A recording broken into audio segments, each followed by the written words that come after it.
Hello and welcome my dear friends and students. This is Ashwini Saini and I am your English teacher.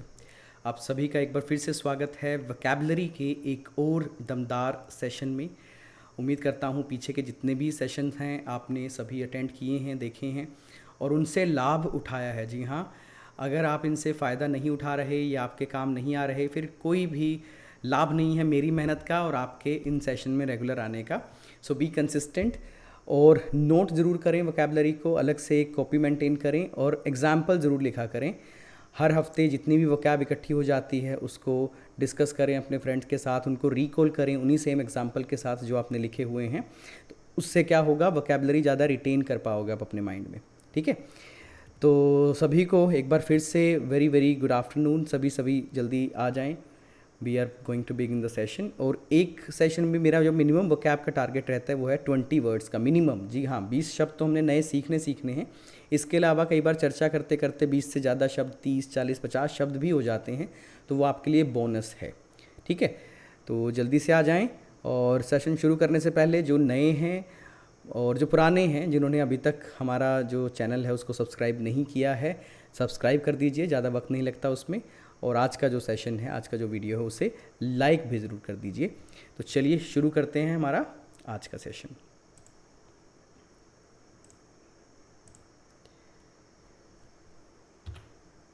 Okay, here we are. तो इसमें आपकी testing भी होगी, आपकी learning भी होगी, CVG, तीनों चीज़ें आप इससे सीखने वाले हो। ये तरीका मैंने पहले भी इस्तेमाल किया है वोकैबलरी का और आज मैं फिर से इस्तेमाल कर रहा हूँ। थोड़ा अलग अलग 2-2, 3-3 दिन में मैं चेंज करता रहता हूँ अपना वोकैब कराने का तरीका, ताकि मोनोटनी ना आए, निरस्ता ना आए और आपका इंटरेस्ट बना रहे वोकैबलरी सीखने में, वोकैबलरी करने में। तो जल्दी से जल्दी लिखें इन ब्लैंक्स में कौन से शब्द आएंगे जो नीचे वर्ड की लिस्ट दी हुई है उनमें से, और फिर मैं बताता हूँ कि करेक्ट आंसर क्या है। तो कौन कौन से वर्ड हैं आपके नीचे? फेच, असेस, अवेल, हायरार्की, बड़ा प्यारा वर्ड है hierarchy. Perks, owing to, accomplish, unless, encourage, dominating, execute, dominating, 2 बार आ गया भाई डोमिनेटिंग आपका। Revenue, tend, parameters, negligible, miserable, bullying, incentives, sedentary. जी हाँ, these are the words that we are going to learn today. इसके अलावा कुछ और भी वर्ड हो जाएंगे जो एक्सप्लेनेशन के टाइम पे मैं मेंशन करता हूँ। तो जल्दी से जल्दी लिखें कमेंट्स में। ओके, वेरी गुड, बहुत बढ़िया, शाबाश। पीपल नाउ डेज, लोग आजकल, हैव डिफरेंट, अलग अलग, dash on which they dash the quality of job. तो देखें कौन सा वर्ड मैच करेगा, लोगों में क्या अलग अलग होता है आज के टाइम पे, आज के माहौल में क्या होगा। हैव डिफरेंट हायरार्की होगा या हैव डिफरेंट इंसेंटिव्स होगा, हैव डिफरेंट पर्क्स होगा। जब तक आपको इनके मीनिंग नहीं पता होंगे आप कैसे प्लेस करोगे। Hurry up. Quality of job, जिसके बेस पर वो क्वालिटी ऑफ जॉब, जॉब की गुणवत्ता, क्वालिटी, गुणवत्ता को आंकते हैं, तो सभी लोगों के वो अलग अलग हैं। चलिए भाई, आप लोगों ने लिख लिया, अब मेरी बारी। तो इसका आंसर है people now days have different, मापदंड होते हैं सबके अलग अलग, मापदंड, और इसे इंग्लिश में क्या कहेंगे? पैरामीटर्स। जी हाँ, पैरामीटर्स, जिन जिन मापदंडों पर लोग किसे, ऑन विच दे असेस, आंकना, असेस, आंकना या उसकी इवेल्युएशन करना, आंकना, द क्वालिटी ऑफ जॉब। जब कोई जॉब ऑफर होता है तो अलग अलग लोग अलग अलग तरीके से उसे आंकते हैं, अलग अलग पैरामीटर होते हैं। कोई देखता है सैलरी कितनी ज़्यादा है, कोई देखता है कि मेरे घर से ये कितना दूर पड़ेगा, कोई देखता है कि इसमें काम क्या है, कोई देखता है वर्किंग आवर्स कितने हैं। तो अलग अलग पैरामीटर्स पे वो जॉब की गुणवत्ता को आंकते हैं। तो हमारे जो वर्ड हो गए आंसर में वो हो गए पैरामीटर्स, मापदंड, और दूसरा जो है हमारा असेस, आंकलन करना। तो आपको क्या करना है भाई, इनके एग्जाम्पल्स भी लिखने हैं, एग्जाम्पल भी मेंशन करने हैं। एक एग्जाम्पल तो आपके सामने है ही, साथ में एक एक एग्जाम्पल मैं और बताता चलता हूँ ताकि आपकी प्रैक्टिस अच्छे से हो सके। ठीक है, अब सफलता को लेके सभी लोगों के अलग अलग पैरामीटर्स हैं। May be my parameter is that how happy I am, मेरे रिलेशनशिप कितने ज़्यादा अच्छे हैं लोगों के साथ, और मेरी समाज में रिस्पेक्ट कितनी है, दैट मे बी अ की पैरामीटर। और जो मैं काम कर रहा हूँ पैसा कमाने के लिए, वेदर आई लाइक इट और नॉट, मुझे पसंद भी है नहीं है, सो वो भी कहीं ना कहीं मैं सफलता में ज़रूर रखूँगा। और मेरी पॉकेट में कितना पैसा है, that may also be a की factor. So these are the parameters on which I am assessing whether I am successful today or not. तो ये दोनों वर्ड इस तरह से इस्तेमाल होंगे, पैरामीटर्स और असेस पैरामीटर। तो आप भी एग्जाम्पल्स लिखें कमेंट्स में लगातार, और आपके एग्जाम्पल से दूसरे बच्चों को सीखने को मिलेगा। तो that is another advantage to other students, examples के ज़रिए सीखना। वोकैबलरी को बिना एग्जाम्पल के करना ही नहीं है, इस चीज़ को तो आप लिख लो, बिना एग्जाम्पल के वोकैबलरी नहीं करनी। हमें सिर्फ वर्ड मीनिंग नहीं करना, हमें साथ में एग्जाम्पल्स, उनके यूसेस भी सीखने हैं। चलिए भाई नेक्स्ट देखिए, dash a person loves his her job, dash a person loves his her job, it is not possible to dash greater level of performance, it is not possible to dash greater level of performance. बताएं भाई यहाँ क्या होगा, कौन से word आएंगे? 2 word तो हमारे ऑलरेडी जा चुके हैं, तो बाकी के बचे हुए 18 वर्ड्स में से क्या यहाँ पे फिट बैठेंगे? लव्स, अ person loves his her job, एक इंसान अपनी जॉब, अपने काम को पसंद करे, प्यार करे, उस बारे में है। इट इज़ नॉट पॉसिबल, ये संभव नहीं है, to dash greater level of performance. शाबाश शाबाश, लिखिए, पार्टिसिपेट कीजिए, कमेंट्स में मेंशन करें। सही होगा बढ़िया है, अच्छी बात है, अगर गलत हो गया कोई बात नहीं, आपको सीखने को मिल जाएगा, लेकिन कोशिश करना आपके लिए ज़्यादा ज़रूरी है। बहुत बढ़िया, बहुत बढ़िया, शाबाश। चलिए, तो एक वर्ड होता है हिंदी में हम जिसे बोलते हैं जब तक नहीं, जब तक नहीं। इंग्लिश में उसके लिए बड़ा प्यारा शब्द है, जब तक नहीं के लिए जो इंग्लिश का वर्ड है, इट्स क्वाइट नाइस, वो है अनलेस। अनलेस, जब तक नहीं, unless a person loves his her job, जब तक एक इंसान अपने काम को पसंद नहीं करता, प्यार नहीं करता, it is not possible to dash greater level of performance. बताओ भाई, हासिल करना, डैश हासिल करना, प्राप्त करना, ठीक है ना। तो हासिल करने के लिए बहुत सारे वर्ड होते हैं, गेट भी होता है, अटेन भी होता है, एक्वायर भी होता है, लेकिन इस जगह हमें कौन सा वर्ड चाहिए? हमें चाहिए अकम्प्लिश, हमें चाहिए अकम्प्लिश।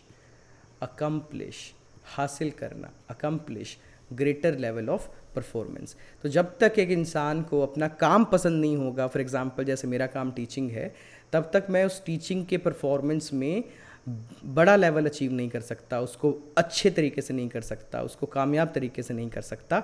इसलिए बड़ा ज़रूरी है कि आपको अपना काम पसंद हो, जो प्रोफेशनली आप कर रहे हैं, जिसके लिए आपको सैलरी मिलती है, पैसे मिलते हैं। तो ये 2 वर्ड आप, अनलेस, अकम्प्लिश, ये 2 वर्ड आप सीखेंगे इस एग्जाम्पल से। अपने भी एग्जाम्पल बनाएं अनलेस के ऊपर, क्या एग्जाम्पल बनते हैं, ठीक है ना। लोगों ने कोरोना पे भरोसा नहीं किया अनलेस सेकेंड वेव आई। जब तक सेकेंड वेव नहीं आई तब तक लोगों को लगता था कोरोना नहीं है, या कोरोना इतना जानलेवा नहीं है, राइट। और लोग तब तक अपने जीवन में अनुशासन नहीं लेके आते जब तक वो कामयाब, उन्हें कोई नाकामयाबी ना मिल जाए, जब तक वो किसी बड़ी समस्या का सामना ना कर लें। So people don't become disciplined, people don't follow a right path unless they face any failure, unless they face any disaster in their life। तो ठोकर खाने के बाद ही अकल आती है इंसान को, ठीक है। तो और अगर आप कुछ बड़ा अकम्प्लिश करना चाहते हैं अपने जीवन में, उसके लिए डिसिप्लिन बहुत ज़रूरी है। If you want to accomplish something big in your life, you require stringent discipline in your life. आपको सख्त अनुशासन चाहिए अपने जीवन में। गुड, बहुत बढ़िया। चलिए भाई आगे चलते हैं। थर्ड देखिए, in the absence of wealth and happiness, wealth दौलत, हैप्पीनेस खुशी, लाइफ कैन बिकम डैश, ज़िंदगी डैश बन सकती है। क्या बन सकती है? डैश बन सकती है। तो आप देखें, ज़िंदगी फेच बन सकती है, या ज़िंदगी अवेल बन सकती है, ज़िंदगी पर्क बन सकती है, नेग्लिजिबल बन सकती है, मिजरेबल बन सकती है। कौन सा वर्ड यहाँ पे सबसे ज़्यादा सूट करेगा?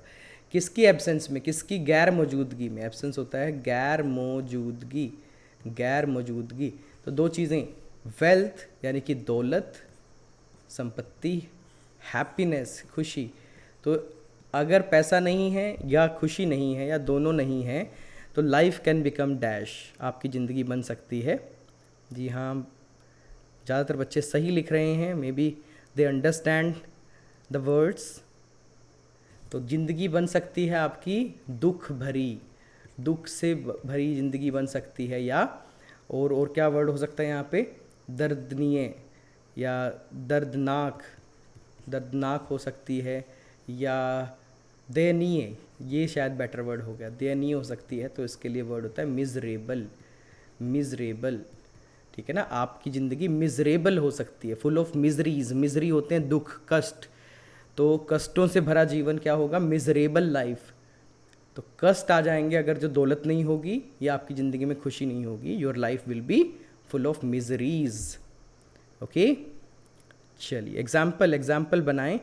सो कोरोना के बाद people's life have become miserable, especially for those who did not have a proper job, who lost their jobs, or who did not have the savings.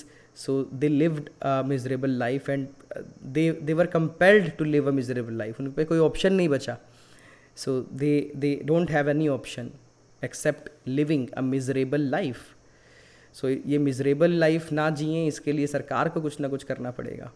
ठीक है, चलिए फोर्थ देखिए, an employee who has long years of experience, एक कर्मचारी जिसके काफ़ी ज़्यादा experience है, जिसको काफ़ी वर्षों का एक्सपीरियंस है, dash a good amount of money, dash a good amount of money. तो यहाँ पे क्या होना चाहिए, अर्न होना चाहिए, लेकिन अर्न तो कहीं लिखा ही नहीं हुआ, क्या हो सकता है, give a good amount of money, donate a good amount of money, मतलब क्या हो सकता है यहाँ पे, कोई ना कोई वर्ब आना चाहिए। कौन सा आएगा, execute a good amount of money, verb तो यही है, fetch a good amount of money, verb ये भी है, tend a good amount of money. तो आप देखें भाई क्या यहाँ पे सबसे बढ़िया शब्द यूज़ होगा।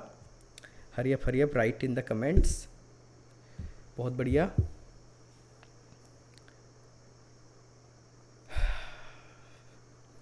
Keep writing, keep participating. Unless you participate there is no use of giving this time. खाली देखने से नहीं काम चलेगा भाई, पार्टिसिपेट करें, एग्जाम्पल्स बनाएं, लिखें, दिमाग घूमेगा, दिमाग वर्किंग में आएगा तो दिमाग की क्षमताएं बढ़ेंगी। जितना दिमाग का इस्तेमाल करोगे उतना बेहतर होगा माइंड आपका, इस्तेमाल नहीं करोगे जंग लग जाएगा उसको। तो जल्दी से जल्दी लिखें। जी हाँ, ज़्यादातर बच्चों ने सही लिखा है, इसका आंसर है फैच। फैच का मतलब लाना भी होता है, खींचना भी होता है, ठीक है ना, या पाना भी होता है, तो ये अलग अलग मतलब हैं। So any employee who has long years of experience fetch a good amount of money. वैसे यहाँ पे ज़रूरी नहीं कि हमेशा ऐसा होता है। सो मे फैच, संभावना बढ़ जाएंगी कि वो ज़्यादा पैसा कमा पाए। May fetch a good amount of money, उसको अच्छा पैसा सैलरी में मिल सकता है। Fetch, fetch. सो मैं मार्केट जा रहा हूँ, I am going to market to fetch some milk, दूध लाने के लिए, तो fetch some groceries. Okay, and it depends on your skills how much money you fetch in a salary, किस as a salary in a job आप कितना पैसा प्राप्त कर सकते हैं या ड्रॉ कर सकते हैं। यस, इसका जो दूसरा वर्ड होता है draw, how much money you can draw, experience draw a good amount of money, draw खींचना यानी कि फैच प्राप्त करना। तो दीज आर द एग्जाम्पल्स जैसे आप इसे यूज़ करेंगे।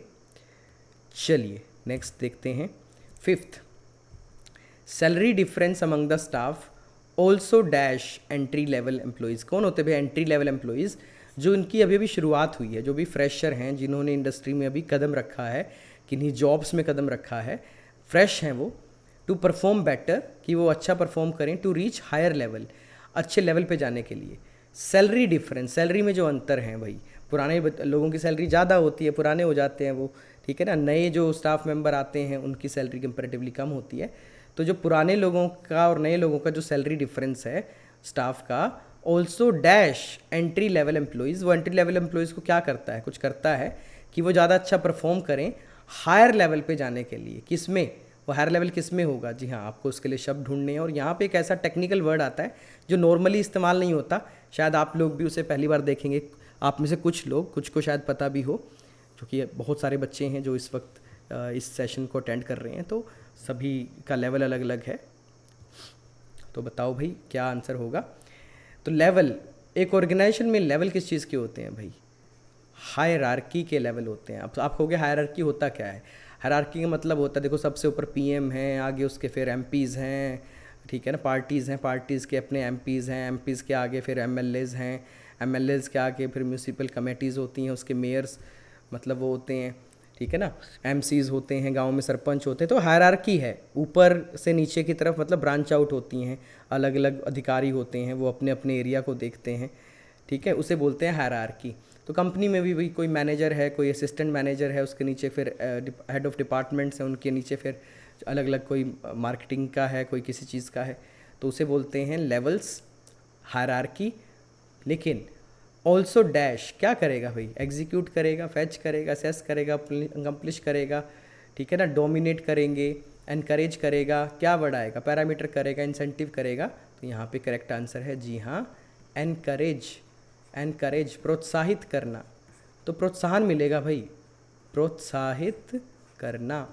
तो उन्हें लगेगा कि भाई मैं नया आया हूँ, मेरी सैलरी 15,000 है, ये पुराने हैं, 10 साल पुराने हैं, 20 साल पुराने हैं, इनकी सैलरी भाई 40,000 है या 60,000 है। तो वो जो सैलरी डिफरेंस है वो नए वाले लोगों को मोटिवेट करेगा, एनकरेज करेगा कि वो हायरार्की में ऊपर जाएं, कि मैं भी मैनेजर बनूंगा, मैं भी भाई डायरेक्टर की पोजीशन पे आऊँगा, मैं भी एचओडी बनूंगा। मतलब वो इस तरीके से फिर मेहनत करते हैं, उनके लिए मोटिवेशन का काम करते हैं, प्रोत्साहन का काम करते हैं, जो सैलरी डिफरेंस है। तो बड़ा प्यारा एक ये सेंटेंस है, आपको कंटेंट भी मिल रहा है, आपके माइंड में कुछ आइडियाज़ भी आ रहे हैं और साथ में वोकैबुलरी भी। तो भाई आपको किसे एनकरेज करना चाहिए? आपको एनकरेज करना चाहिए अपने आसपास के लोगों को, ठीक है ना, अपने फैमिली मेम्बर्स को, कि वो कुछ अच्छा करें। अपने छोटे भाई बहनों को एनकरेज करना चाहिए। सरकार जैसे हमें एनकरेज कर रही है कि मास्क डाल के रखें, ठीक है, और कोशिश करें जितना हाथ धो सकें, तो एनकरेज करती है, प्रोत्साहित करती है, साथ में डर देती है, डरा देती है कि भाई अगर ऐसा नहीं किया तो you may lose your life. और है भी है, मौत का डर भी है। तो हायरार्की हर कंपनी में होती है, हर एक जगह पे हायरार्की होती है, हर ऑर्गेनाइजेशन में एक हायरार्की होती है, उसके बगैर काम नहीं चलता। चलिए नेक्स्ट पे आते हैं। In many organisations top level staff enjoys high salary. जो टॉप लेवल स्टाफ होता है उसको ज़्यादा सैलरी मिलती है, वो ज़्यादा सैलरी का आनंद उठाता है। And several other dash whereas, जबकि the staff at lower level who actually dash the task are paid peanuts. Peanuts यहाँ पे किस सेंस में यूज हो रहा है? उनको बड़ा कम पैसा मिलता है, ना के बराबर, बिल्कुल बहुत पीनट्स, बिल्कुल जैसे मूंगफली के दाने आए बस, जिसमें उससे ज़्यादा कुछ नहीं। तो यहाँ पे आपके ये दो जो ब्लैंक है इनको फिल करना है कि ज़्यादातर कई ऑर्गेनाइजेशन में जो टॉप लेवल स्टाफ है they enjoy high salary and several other, क्या होना चाहिए? Several other dash whereas the staff at lower level who actually dash the task. जी हाँ जी हाँ, लिखें क्या आएगा? सेवरल अदर क्या? Pulling, several other revenue, several other incentives, क्या आना चाहिए? राइट राइट राइट राइट, इसे कहते हैं इंसेंटिव्स। क्या होते हैं इंसेंटिव? इंसेंटिव बेसिकली कैसा या अमाउंट होता है या ऐसी कोई गिफ्ट हो सकता है वो, जिससे उत्साह बढ़े एम्प्लॉइज़ का, जो उसको एक्स्ट्रा काम करने के लिए या अच्छा काम करने के लिए मिलता है, उसको मोटिवेट करने के लिए मिलता है कि वो आगे भी अच्छा काम करे, उस चीज़ को बोलते हैं इंसेंटिव। तो इंसेंटिव किसी भी फॉर्म में हो सकता है, वो एक्स्ट्रा मनी की फॉर्म में हो सकता है, गिफ्ट की फॉर्म में हो सकता है, कोई 2-3 दिन का कहीं टूर की सेंस में हो सकता है। तो ये इंसेंटिव किसी भी फॉर्म में आ सकते हैं। लेकिन जबकि the staff at lower level who actually execute the task are paid peanuts.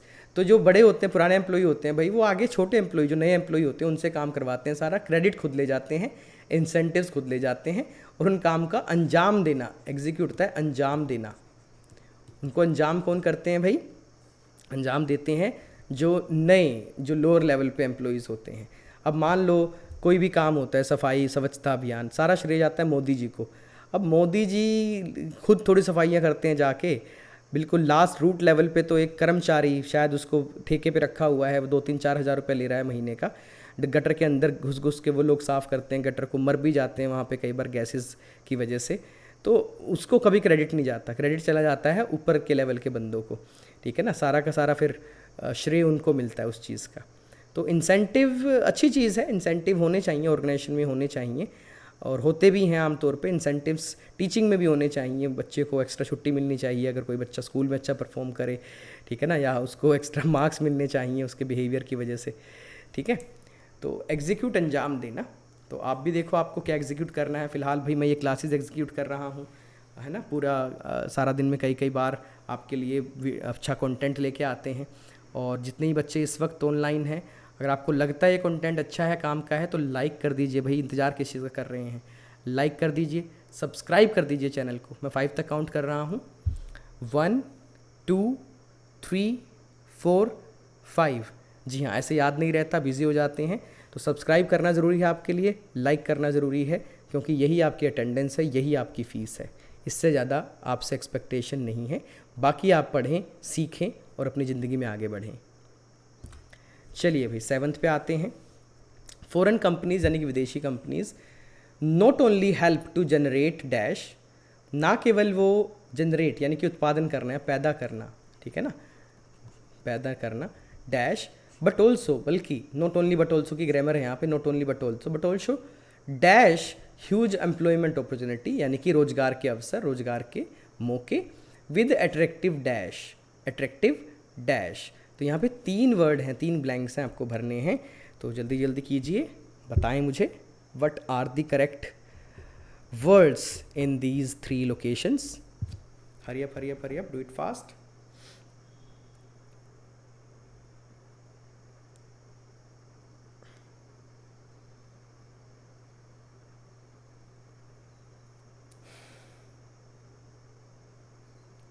बहुत बढ़िया बहुत बढ़िया, सही जा रहे हो भाई, सही जा रहे हो।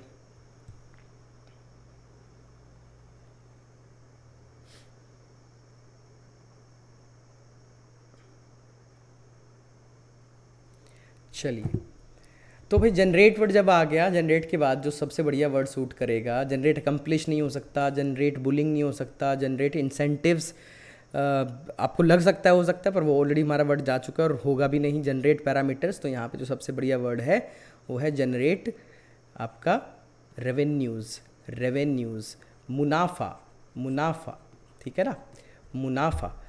वो ना केवल मुनाफा जनरेट करने में हेल्प करती हैं, बट ऑल्सो यहाँ पे क्या आना चाहिए, but also dash huge employment opportunity with attractive. बताओ भाई, बट ऑल्सो यहाँ पे तो रेवेन्यू आया, but also dash huge employment, क्या, but also fetch huge employment opportunity, but also execute, but also accomplish, but also avail. जी हाँ, मुहैया करवाना, मुहैया मुहैया करवाना, उपलब्ध कराना, उपलब्ध। तो यहाँ पे वर्ड आएगा अवेल, अवेल। अवेलेबल जो शब्द बनता है वो इसी से मिलके बनता है। अवेल एक वर्ब है, वैलेबल हो जाता है भाई, वो एक तरह का एडजेक्टिव आपका, अवेलेबिलिटी नाउन बन जाता है। So they also avail huge employment opportunity with attractive perks. अब जिसे नहीं पता पर्क्स क्या होती हैं, पर्क होती हैं भाई कुछ एक्स्ट्रा फ़ायदे, ठीक है ना। एक्स्ट्रा फ़ायदे क्या हो सकते हैं भाई, घर से काम कर लो, मत आओ ऑफिस, ये हो सकता है, या किसी की शनिवार की भी एक्स्ट्रा छुट्टी हो सकती है, 5 डे वर्क वीक हो सकता है, वो एक्स्ट्रा पर्क हो सकता है, या फिर भाई कोई जैसे मैंने बताया कोई टूर पैकेज दे दिया एम्प्लॉई को 2 दिन 4 दिन का अपने परिवार के साथ कहीं पे। तो ऐसी ऐसी चीज़ें पर्क्स होती हैं एक्स्ट्रा, जो सैलरी के साथ साथ मिलती हैं लोगों को अच्छी कंपनीज़ की तरफ से, अच्छे जो एम्प्लॉयर्स होते हैं जो वैल्यू करते हैं अपने एम्प्लॉयज़ को।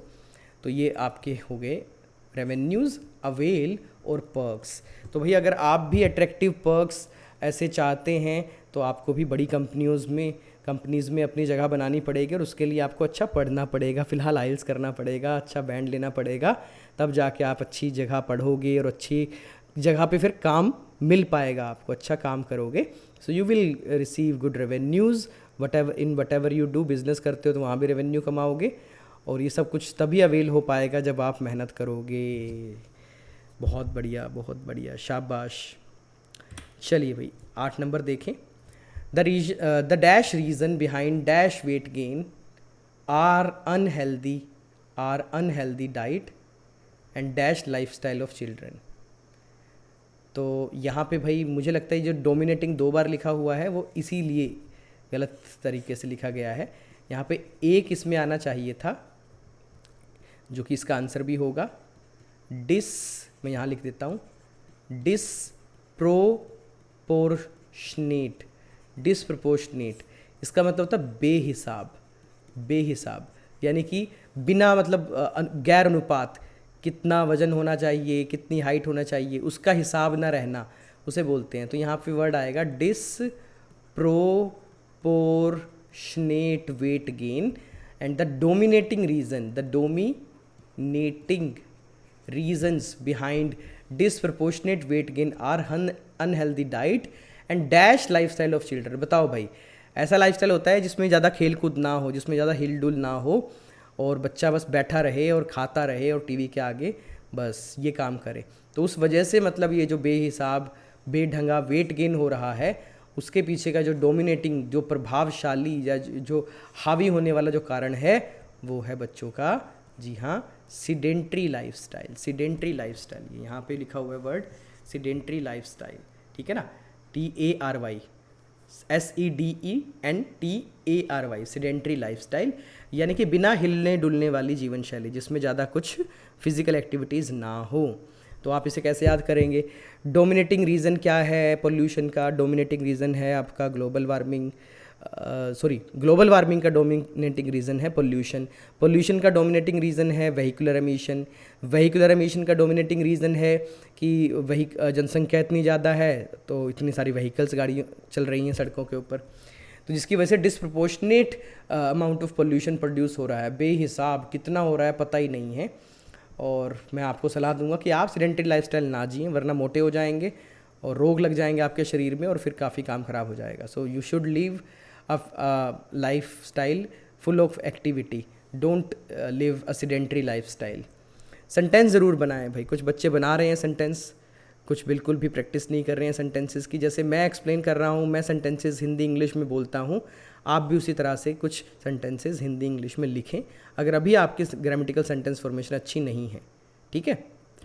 चलिए भाई 9th देख लीजिए। They dash to eat more and weight and gain weight due to dash physical workout.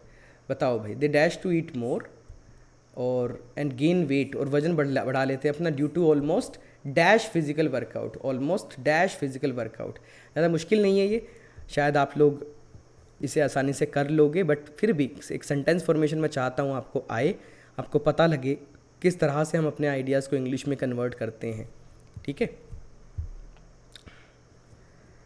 जल्दी कीजिए, हरी अप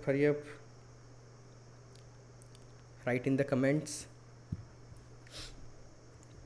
बचा क्या है? बचा फैच चला गया है, सेस चला गया है, डोमिनेटिंग गया, कंप्लिश गया, अनलेस गया, रेवेन्यू गया।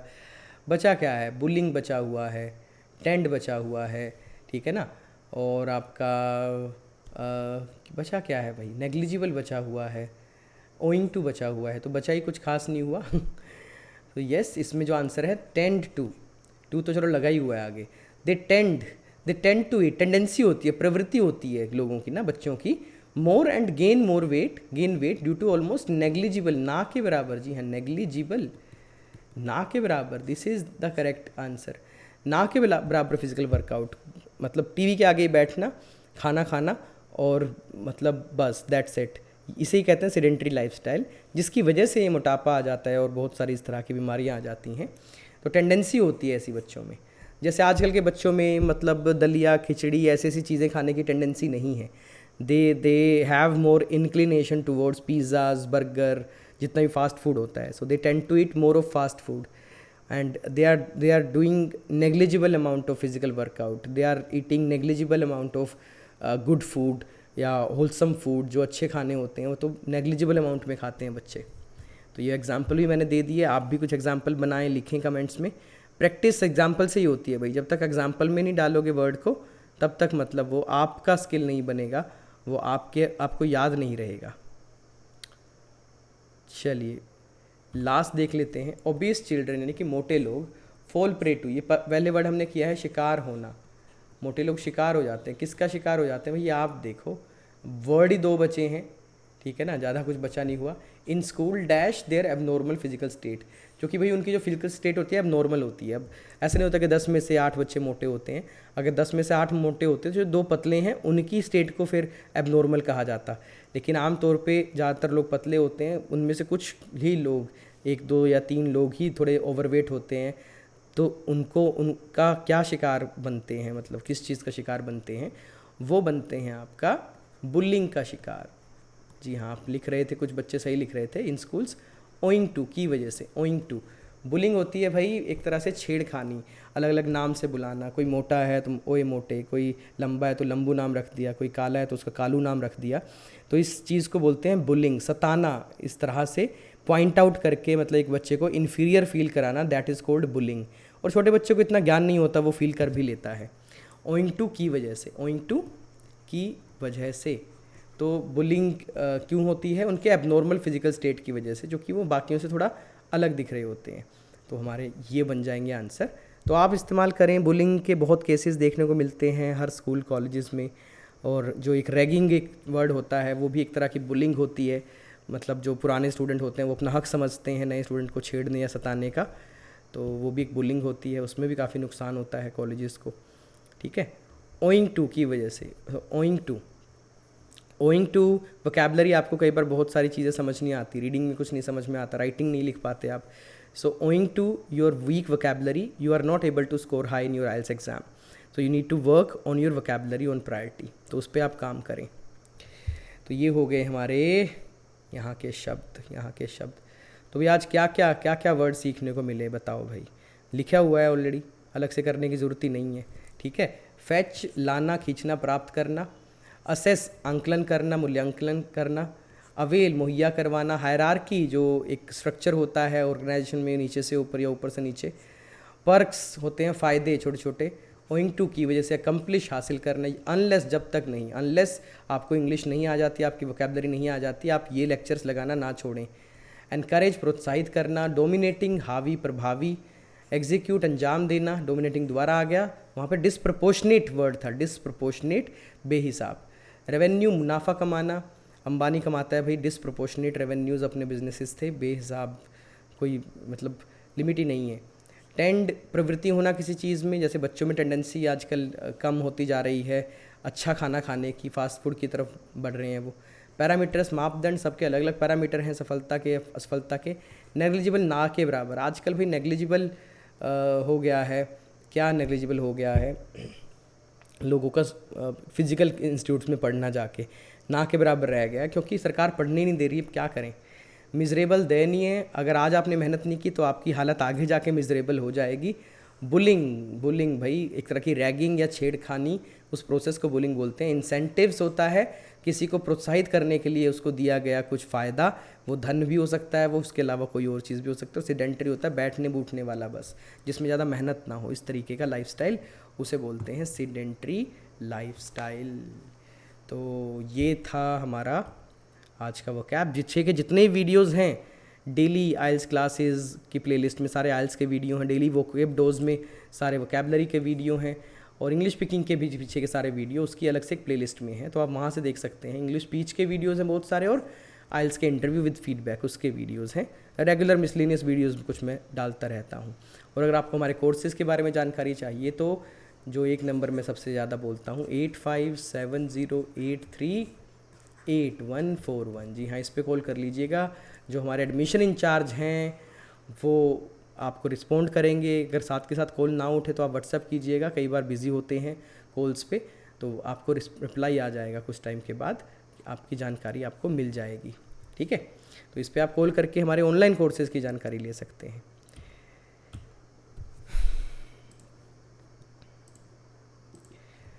चलिए भाई, आज के वोकैब सेशन में इतना ही। जैसे कि मैंने वादा किया था 20 वर्ड्स तो मिनिमम हम करेंगे, उसके अलावा कुछ और मेरे ख्याल से 6-7 वर्ड डिस्कस हो ही गए हैं, तो 25 से 30 शब्दों का एक नया संग्रह आज आपका हुआ है। सेशन बहुत लेंथी नहीं था, ज़रूरी नहीं कि हमें 1 घंटा 1.5 घंटे का सेशन करना है। इट वाज अराउंड रफली 35 to 40 minutes, but that's sufficient. एक छोटी डोज हो लेकिन अच्छी हो, ठीक है ना, तभी उसका फ़ायदा है। तो उम्मीद करता हूँ आपने सीखा है, और जो बच्चे हमसे अभी भी जुड़े हुए हैं, नए जुड़े हैं, आज पहली बार जुड़े हैं, वो लाइक कर दीजिए और सब्सक्राइब कर दीजिए, वो बहुत ज़रूरी है। आपके सहयोग से हमें आगे बढ़ना है, हमारे सहयोग से आपको आगे बढ़ना है, तो एक विन विन सिचुएशन क्रिएट करते हैं। आप हमें आगे बढ़ाएं, हम आपको आगे बढ़ाते हैं। सो आपका इसी तरह से हमसे कनेक्ट रहने के लिए बहुत बहुत धन्यवाद, इतने प्यार प्रेम के लिए बहुत बहुत धन्यवाद। ऐसे ही खुश रहें, आबाद रहें, सीखते रहें। मुलाकात होगी अगले सेशन में जल्दी ही। Take care of your self.